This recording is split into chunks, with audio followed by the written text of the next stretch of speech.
हाँ जी। आप क्या हो? आप केले का छिलका नहीं हो। बिल्कुल। आप वो हो जो इसको धारण करके बैठा है। वो कौन है जो इसको जिसने धारण किया है? वो कौन है? हाँ, वो तो जीव है जी। हाँ, जीव है। तो तुम्हारा क्या स्वरूप हुआ? जीव स्वरूप हुआ। हाँ सर। अब जीव क्यों बोला है हमें? क्योंकि हमने 5 तत्वों का शरीर धारण किया। हाँ जी। जीव 5 तत्वों का शरीर धारण करता है, इसीलिए अपने आप को शरीर मान बैठता है हाँ जी। और शरीर की मृत्यु होने का भय खाता है उसे। बिल्कुल। जीव सोई जो जुग जुग जीवे है, तो वो मुख अमर, क्योंकि जुग जुग जी रहा है। ईश्वर अंश जीव अविनाशी, अविनाशी है, हाँ जी। मरता नहीं है, लेकिन डरता है। डरता क्यों है? क्योंकि वो अपने आप को जीव भी नहीं समझ पा रहा है, वो अपने आप को शरीर मान रहा है। ठीक मान रहा है। अब कबीर साहब का भी शरीर है, हाँ जी। लेकिन हमने शरीर वो धारण कहाँ किया? हमने गर्भ में माँ के, हाँ जी। इसलिए हम जीव कहला रहे हैं। हाँ जी। अब कबीर साहब किसी गर्भ में जाते नहीं। हाँ जी। ना हम लीना गर्भ बसेरा बालक होए दिखलाया, हाँ जी। कि मैंने बालक होके दिखला दिया तुम्हें, बालक होके। ओके। और बालक से पहले में क्या था? जीव।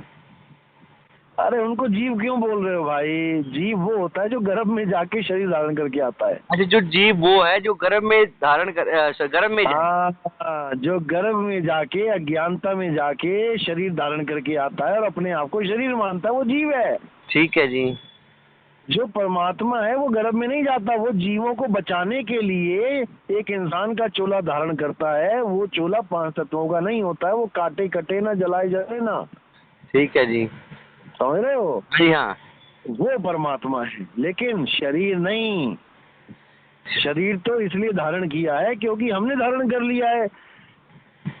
हमने आदमी औरत का शरीर धारण कर लिया, इसलिए वो आदमी औरत बन के आएंगे। हाँ जी। अगर वो गधा कुत्ता हाथी घोड़ा बन के आ जाए तो हम क्या समझेंगे उनकी भाषा?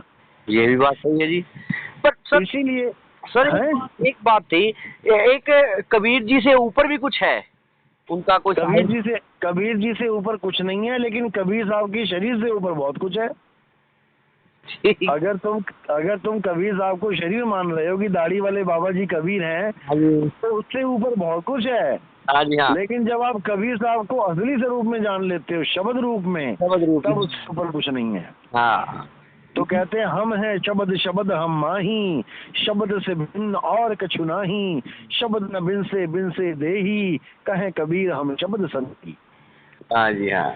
शब्द से आगे कुछ नहीं है। अब शब्द में फर्क है, शब्द में भेद है। कैसे? हाँ जी। कोई सोहम शब्द दे रहा है, हाँ जी। कोई ओम शब्द दे रहा है, कोई 5 शब्द दे रहा है, कोई 10 दे रहा है, कोई अनंतनाथ दे रहा है। हाँ जी। कैसे पहचाने कौन सा असली है कौन सा नकली? हाँ जी। तो वो वाणी पढ़ो, मोको कहाँ ढूंढे रे बंदे, मैं तो तेरे पास में। नहीं। अब जितने प्राण योगी हैं वो क्या कहते हैं? श्वासों वाले की उस श्वासा में है परमात्मा छुपा हुआ। हाँ जी। और कबीर साहब कह रहे अरे ना मैं प्राण में नहीं, प्राण में नहीं, पिंड में हाँ जी। ना, ब्रह्मांड आकाश में, और ना मैं जप में, ना मैं तप में, ना किसी मंत्र के जाप करने से मैं मिलने वाला, ना कोई तपस्या करने से मैं मिलने वाला। हाँ जी हाँ, सब सर। बिल्कुल साफ मना कर दिया हर चीज को। हाँ जी।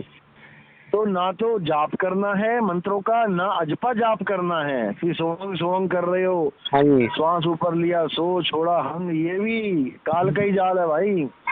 हाँ जी। सोहंग आवे सोहंग जावे, सोहंग काल सबन को खावे, जो जन होंगे जो हरि रतन लेंगे बिलगाए, सोहंग सोहंग जपी मुआ मिथ्या जन्म गवाए। भाई। सोहंग सोहंग तो राम कृष्ण हनुमान जी भी करके चले गए यहाँ से। हाँ जी हाँ, सत वचन। हाँ, किसी का कल्याण नहीं हो पाया। कल्याण उसका होगा जो अपने असली स्वरूप को जान लेगा, हाँ। जो सत्यनाम को जान लेगा। सत्यनाम कोई मंत्र नहीं है कि मुंह से सतनाम सतनाम जपना है। सत्य नाम कोई नाम नहीं, ये है आपन रूप, और जो जाने इस भेद को पावे आप स्वरूप। वो अपना स्वरूप प्राप्त कर लेता है, जो असली स्वरूप है, जो देही के पीछे है, यानी इस काया से पीछे। जिसने काया ओढ़ी है वो काया से पीछे है। हाँ। काया तो उसने ओढ़ रखी है आदमी और औरत की, हाँ जी। जैसे हमने ओढ़ी है। तो हम आदमी और औरत नहीं है। कबीर साहब आदमी नहीं है, मीराबाई औरत नहीं है, राम जी आदमी नहीं है, सीता औरत नहीं है। ये जीव हैं, हाँ। ये जीव हैं। वो तो उन्होंने काया ओढ़ रखी है वो। काया ओढ़ रखी है। हे अर्जुन, तुम, मैं और ये राजा शरीर नहीं आत्मा है। शरीर तो इस आत्मा के कपड़े हैं। अब ये आत्मा कौन सी है? जीव आत्मा। जीवात्मा। जीव आत्मा है। नहीं सर, जीव में और जीवात्मा में या आत्मा में भी कोई फर्क है, कोई डिफरेंस? अरे कमाल हो गई, बच्चा बूढ़ा और जवान में फर्क नहीं है क्या? वो कैसे, जरा समझाएंगे? जैसे आप छोटे से बच्चे थे तो आप 1 क्विंटल बोरी उठा लेते थे क्या? जी जी। जब आप छोटे बच्चे थे तो आप कार चला लेते क्या? नहीं चलती थी जी। लेकिन जैसे ही बड़े होते गए चलाने भी लग गए। हाँ जी। 50 किलो की बोरी उठाने भी लग गए। बिल्कुल। ये तो आप ही हो। हाँ जी। जो बच्चा था वो आप ही तो थे। हाँ, बच्चा तो मैं ही था जी। हाँ, तो आप ही जवान हो गए, अवस्था में बदलाव आ गया। तो पहले जीव है या आत्मा है? पहले आत्मा है, जीव तो प्रकट होता है। जीव प्रकट होता है। जीव शिव सब प्रगटे, वह ठाकुर वह दास, कबीर और जाने नहीं राम नाम की आस। जीव और शिव प्रकट होते हैं। ठीक है जी। आत्मा सदा सदा रहती है। आत्मा अटल है, अचल है, अविनाशी है, सनातन है। आत्मा से अलावा कुछ कोई ज्ञान ही नहीं है। आत्म ज्ञान बिना नर भटके, कभी काबा कभी काशी, जल में मीन प्यासी, मोहे देखत आवे हंसी। हंसी। कौन से ज्ञान के बिना भटके? आत्म ज्ञान के बिना नर भटके। हाँ जी हाँ। तो इस आत्म ज्ञान को जानना है। ठीक है? ठीक है जी। चलो, बहुत अच्छी बात है। और जो रिकॉर्डिंग की है ना, मुझे भेज देना, किसी के काम आ जाएगी, यूट्यूब पे डाल देंगे। जी। मन और आत्मा साहिब, ये जो मन और आत्मा में भी कोई डिफरेंस है? अरे बहुत बड़ा डिफरेंस है। क्या बात कर रहे हो आप? आपके गुरुजी ने कुछ बताया नहीं क्या? ये मन क्या है, जीव क्या है, ब्रह्म क्या है, पार ब्रह्म क्या है, माया क्या है, 3 गुण क्या है, 5 तत्व क्या है, 25 प्रकृति क्या है? कुछ भी बताया नहीं क्या? केवल नाम दे दिया। कोई जीव और मन को कोई कुछ बोल रहा है, कोई कुछ बोल रहा है। अरे कोई क्या बोल रहा है उसको जाने दो। है जी। कोई क्या बोल रहा है उसको, आवाज सत्य क्या है? तो कोई कुछ बोल रहा है उसको जाने दो। हाँ जी। सत्य क्या है उसको जानो। हाँ जी। जो सत्य है वो सत्य ही है। सत्य को पकड़ो। तो साहिब सत्य को परखो।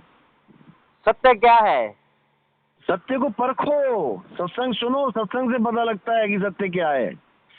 फोन पे नहीं समझ में आएगा।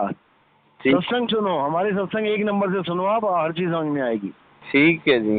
हाँ, पक्षपात मत करना कि नहीं मेरे गुरुजी नहीं तेरे गुरुजी। गुरु ज्ञान होता है, गुरु ज्ञान है, नहीं होता किसी का गुरु। बिल्कुल। ठीक है ना? चलो।